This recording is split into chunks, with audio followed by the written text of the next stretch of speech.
Okay.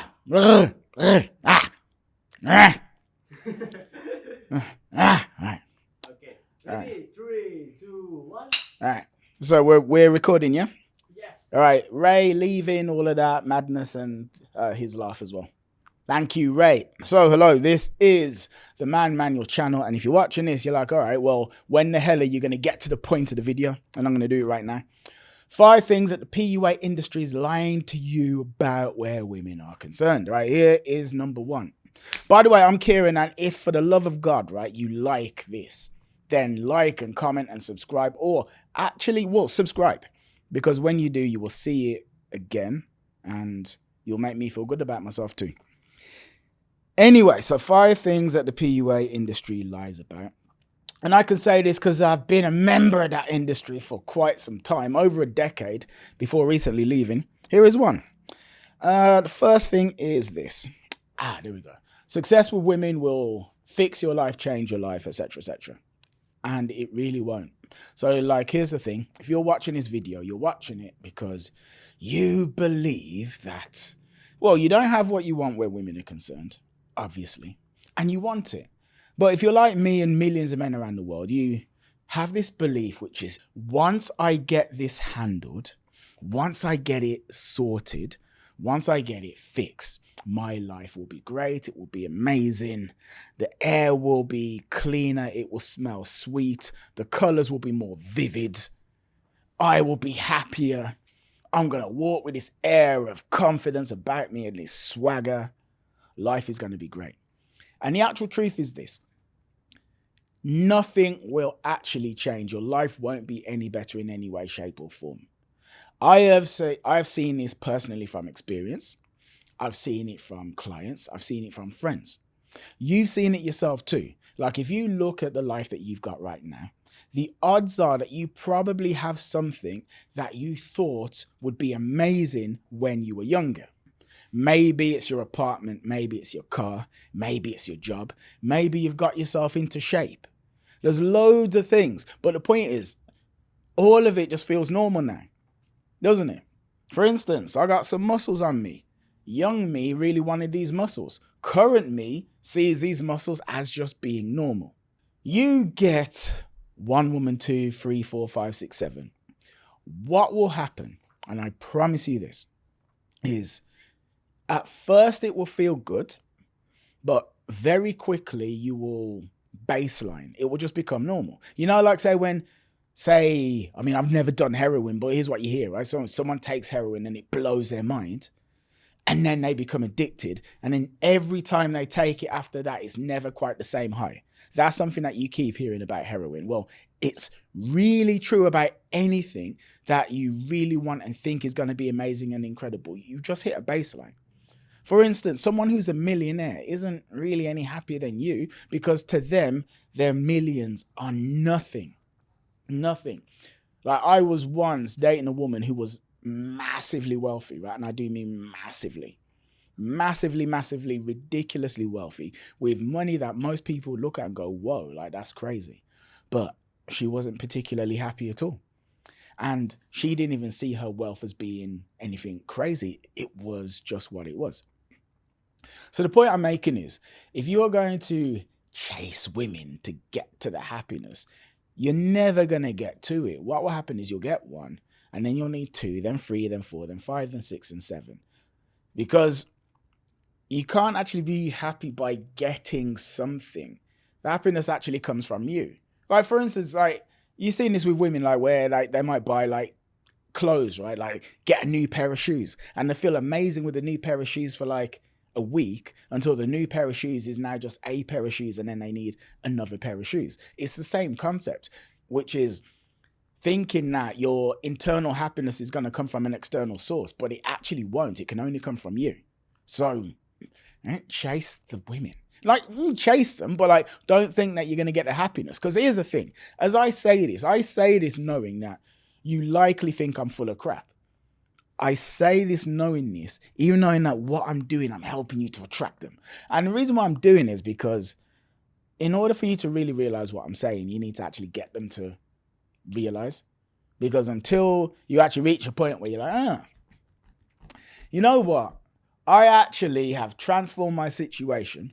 Until you actually reach that point, you're never really going to truly integrate what I'm saying. But still, that is a lie that you're sold. The lie is that the happiness is going to come externally when it will only ever come from within. And what you need to do other than that is to be very comfortable sitting alone with yourself, basically. If you can sit alone with yourself and like the person that you see with yourself when you don't have Netflix or Instagram or the Hub or the PS5 or the Xbox One or whatever like that. If you can just sit alone with that person and like that person, you'll be infinitely happier, number one. And number two, women will likely want you more anyway, which is another topic of conversation. But that's number one. Number two is that you need to be such a powerful, dominant force that you never apologize at all. You got to be like perfect, right? So let's say you do something objectively wrong that you shouldn't have done. I don't know what the hell that thing is. Don't apologize, because then that's going to like put you into a position of weakness. Now, that's actually a load of rubbish. Here's the thing though. Do women want men who are strong? Yes. Do they want a man who's like better than them? Yes. They're usually like, I was literally with a woman today, said she wants a man that's going to make her life better. But then by him making her life better, that's likely because he has traits that she doesn't have, which when infused into her life, improve the quality of her life in a way that she can't do it on her own. Cool. I do want these things. But at the end of the day, it's like this. Unless the woman you're dating is like, I don't know, got some weird kind of psychological issues, nobody's expecting you to be perfect. And also women tend to not trust a man who appears to be perfect anyway. So like, you know, when you're meeting a woman and you're showing nothing but the best sides of yourself at all times, right? And acting like you are this perfect, supreme psychological being, it's like, it doesn't read as real and it doesn't read as authentic. And the idea that you would never apologize for anything is actually kind of silly. Like, okay, here's what I'm trying to say. If you haven't done anything wrong, don't apologize. You know, you see on Instagram where there's men who are like, yeah, man, I apologize to my wife, even if I haven't done anything wrong, just to have an easy life. No. We're not talking about that. We're not talking about that at all. If you've done nothing wrong, then you ain't apologizing for nothing, right? However, if you have done something wrong, then yeah, apologize. But then now it's like, how are you going to do it? So for instance, are you going to be like on your hands and knees and begging and pleading and blah, blah, blah? Most likely not. But I don't know, who knows, depending on what the thing is. If you did something like really serious, maybe, but like most likely not. All right, cool. So what you do is like, you know what? I did this. Shouldn't have done this. Sorry. There we go. You know, and then you just keep it moving. Like there's one time I was with a woman and basically she said something about one of my friends being attracted to her, which was true. Like I could see it and she could see it. Then I felt a little bit insecure, let's say, and then I cracked a joke about one of her friends would be attracted to me if they met me. She said she didn't like that. I had a look inwardly and I was like, I only said that because I felt insecure and I wanted to like get one up to make myself feel big. So I was like, you know what? I said that because I felt insecure and I wanted to get one up to make myself feel big. I'm sorry. And then she accepted it and I just never did it again. There was no being down on my knees, nothing like that. I just accepted that I did this thing, shouldn't have done it, didn't do it again, made a note to correct the behavior, and there we go. There is nothing wrong with apologizing. Number 3, and this is related to number 2, never show vulnerability. Now, here's the thing, right? And this is like what's kind of weird about being a guy. Like I just said in the last one is, women want a man that's superior to them, right? They want you to be physically stronger. They would prefer you were more intelligent. They would prefer that you made more money. X, Y, and Z. If a woman beat you in an arm wrestle, the odds of her being attracted to you sexually go down, like they're very, very, very slim. And we all know this. Or at least you should know this if you're watching this channel regularly. But at the flip side, being invulnerable is completely unrealistic and nobody actually expects it. So when you are presenting yourself as having no, what's the word, issues whatsoever, there's a degree of connection that can't really occur because on some level she knows that you're not being real and authentic. But then if I'm going to be honest, it's like, all right, but if you are riddled with fears and insecurities and you're trauma dumping, that is wholly unattractive. And the truth is, if you can do one of two things, right, which is to, well, actually, let's say this. Let's say you're a man who has a lot of fears and insecurities, like a ton, right? You can do one of two things. You can either hide them or you can show them. If you've got a ton of fears and insecurities, would it be better to hide them? Yes, because that's going to be quite unattractive. Women want a man that makes them feel safe. And if you are riddled with fears and insecurities, how are you going to make her feel safe? But the truth is, if you're like a regular person with a regular degree of fears and insecurities, hiding it isn't actually helping at all. Because again, like, not if you want this actual connection. But then the thing is this, it's not actually about, oh, I am weak because I have the fear. It's actually what you do as a result of the fear. Like, I did an interview with a woman called Carolina, and Ray, put that on screen, please. Now, at some point in the interview, basically says that she goes on dates with men and she tests and probes to see how confident they are. And something that she notices and doesn't like is that when their fears and insecurities come up, they will shrink away from them. And she sees their confidence drop. But when she's talking about their confidence dropping, it's not like, oh, he has an insecurity and therefore his confidence dropped and I don't like that. It's he's running from the fear and she didn't like that. And I know some guys will be like, oh, well, you can't trust anything a woman says. But that was my interpretation of what she was saying. And she's like, yeah, that's true. But the thing is, that is what I have freaking seen 1,001 times. Here's an example that I have given before, right? So UFC 329 was last weekend. So depending on when you're watching this, I'm dating myself now. Paddy Pimblett fought to Benoit St. Denis. Paddy Pimblett won by submission. I guarantee Paddy was terrified before that fight. Terrified.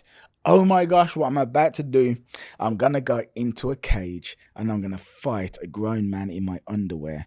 This is terrible. This is scary. This is horrific. WTF, what am I doing, etc. And it's like, do you think Paddy's wife, and apparently he is married, but do you think his wife would have been standing there next to him thinking, wow, what a bitch, he's scared? Of course not. Because here's the thing. He's still getting into the cage, isn't he? He's still doing the thing. It's not about like fear, it's what you do with the fear. For instance, would you like to be seen as brave and courageous? Would you? Would you like people to think you're a brave man? Obviously you would, but you see, here's the thing. In order for people to think you're a brave man, you have to be scared. You can't be brave without being scared. You know what I mean? Bravery comes from fear. You need to fear first to be brave, because bravery is like, I am scared of that barbarian horde coming over the hill.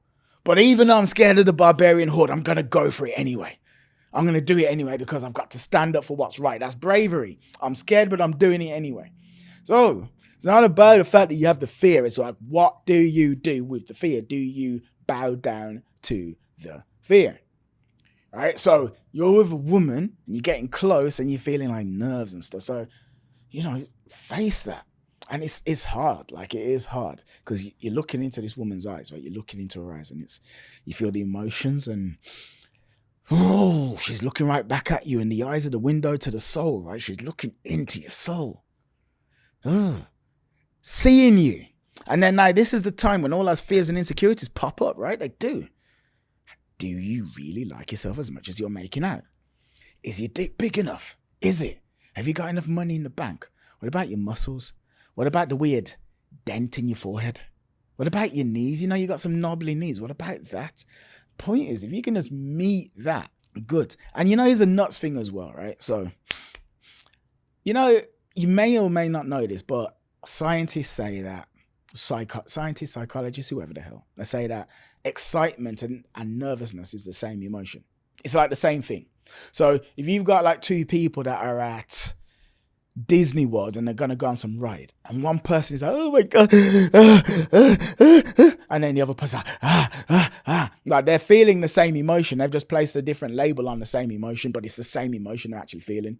And the crazy thing is that if you actually just stare at your emotions, you stare at them, you're like, oh, yeah, this is actually exciting. Like, for instance, I'm doing it now. It's like, I'm aware I'm talking, right, to myself, right? And I'm talking to this camera, but it's like, oh, it's a bit scary. But no, I really fucking enjoy this. Actually, this is really fun. This is actually really fun. But anyway, so like, if you just sit with an emotion, you'll find that the emotion that you sit with is actually pleasant.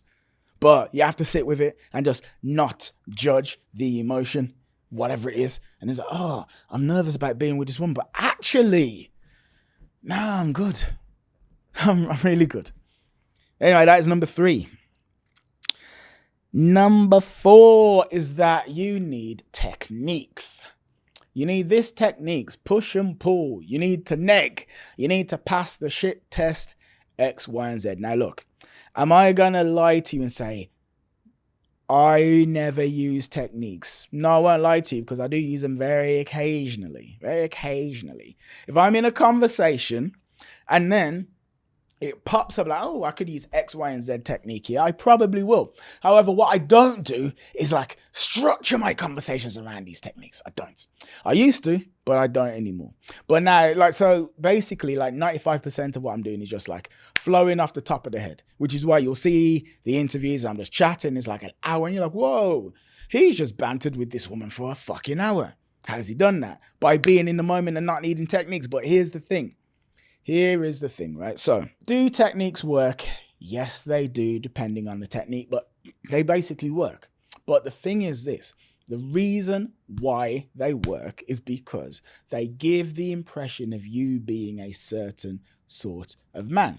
So they are literally like a shortcut to the woman's brain to say, oh, he is this kind of person.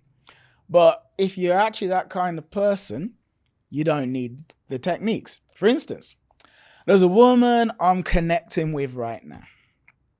Hello to you if you're watching.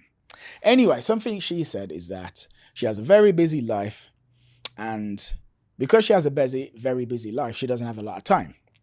Ergo, she doesn't have to play hard to get because she's naturally hard to get. So the whole thing that would happen of somebody like playing a game and pretending to be hard to get, she don't have to do because she doesn't have a lot of time. And that's really true. The whole act of like waiting 2 or 3 days to message someone is designed to imply that you're living this amazing life and, oh yeah, I just messaged them when I got round to it.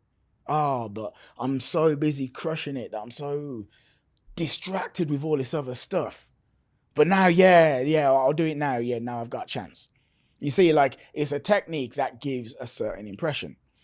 Let's say negs, right? You know about the PUA thing, negs. So what's a neg? A neg is where like you see a beautiful woman and you'll say something to her like, hey, you know, you're actually really hot, all things considered. Or, you know, like you're really cute for a woman like you. Hey, you know, despite that nose, like pretty good looking despite that nose. Now, you see, here's the thing. Why do negs work? Negs work. Well, firstly, let me explain the neg. So a neg is like a technique, right? That really you only do with the most beautiful of women, right? And the reason why you do it with the most beautiful of women is because it's a subtle kind of mild, playful insult that lets her know you're not intimidated by her beauty. And the reason why you do it with beautiful women is because they're the ones who everybody's intimidated by their beauty. Right, so saying what I just said there to a woman who doesn't see herself as gorgeous is likely to break her. Like if a woman thinks she's 4 or 5 out of 10 and you throw a neg, she's gonna just be hurt and crushed. Anyway, a beautiful woman is used to having everybody worship and like try to win her over. So when a man says that, it's like, whoa, who the hell is he? You know, this guy. But the point I'm making is that if you actually were already comfortable around women like that, you wouldn't need to throw negs. Or you would do it naturally anyway. That's the point. Like you would do it quite naturally because you're not blown away by her beauty. The shit test.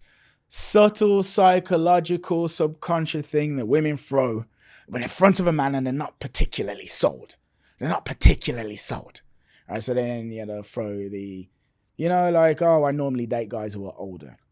And then you go, yeah, I mean, I clearly am old enough to be Abraham Lincoln's school teacher. Now, here's the thing.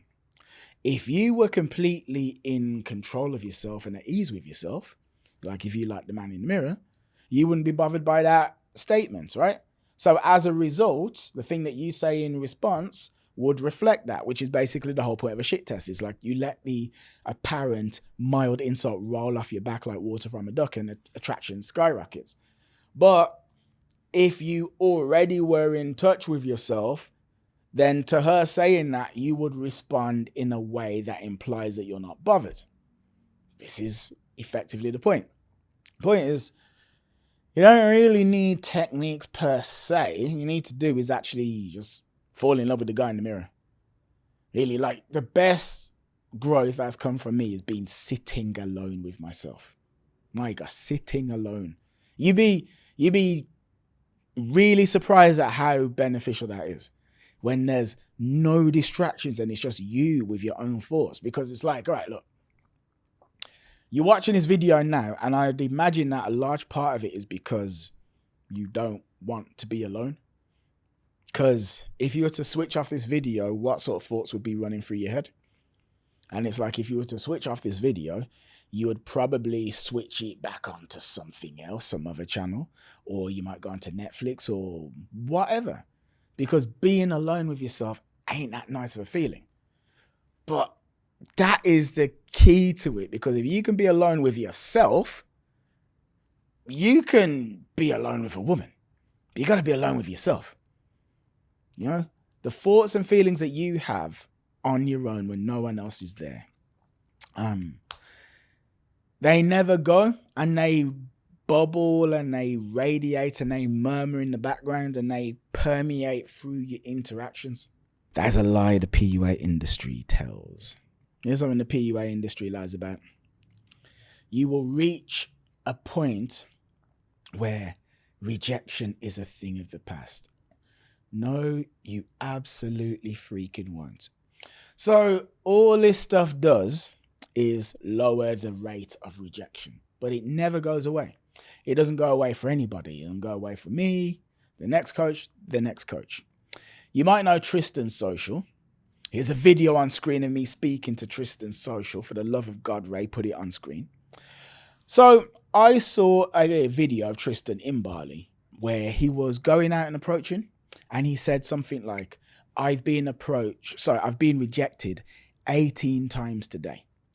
So he'd gone out 18 times in the one day, like he'd approached 18 girls and been rejected every time before he found the one that wanted to give him her number or date him or whatever. Like, I don't know what he was trying to do with the woman, but 18 rejections. And the point is, that is an extreme example, because I don't think he has 18 rejections on a regular basis. I think that was basically the point of the video. But here we go. It doesn't go away. It never does. So by proving your abilities and whatnot and becoming better at this stuff, all you're ever going to do is lessen the rate of rejections, but you're never going to get rid of it. And that's something to remember. And another thing to realize as well is that rejections don't really matter. They matter to the degree that you think that they do. So you approach a woman and you say hello and she says go away. After you've gone away, your life hasn't really changed. She forgot you ever existed within 2 minutes of you leaving, and you are no different to how you were before you approached. Before you approached, you didn't have her, and after you approached, you didn't have her. But yeah, in order to have her, you got to take some chances. So here we are. So that's something I'll say. But yeah, man, for the love of God, that was this video. Thank you for your time. Thank you for watching. Yeah, join the Substack. There's a link to the Substack. Got a book as well, The Recovering Nice Guy. Oh, actually, yes. This is, yes. Yeah. Oh my God, yes. We need to speak about this. So basically it's this, right? If you are a man who's been like trapped in the PUA industry for a while, and you've been like you've been watching so many videos, you've been watching video after video after video after video, and you're still in the same place. Maybe you've improved slightly, but not to the degree that you want. And you watch this video and you know that what I'm saying is actually true. Like you understand. You know that there's truth in what I'm saying. And you want to change your situation. You want to properly level up. This book is going to be a fantastic start. It's called The Recovering Nice Guy. Written by a former PUA, which is me. It's about how to attract without sleazy games and routines and stuff like that. So get that book and subscribe to the channel. Thank you.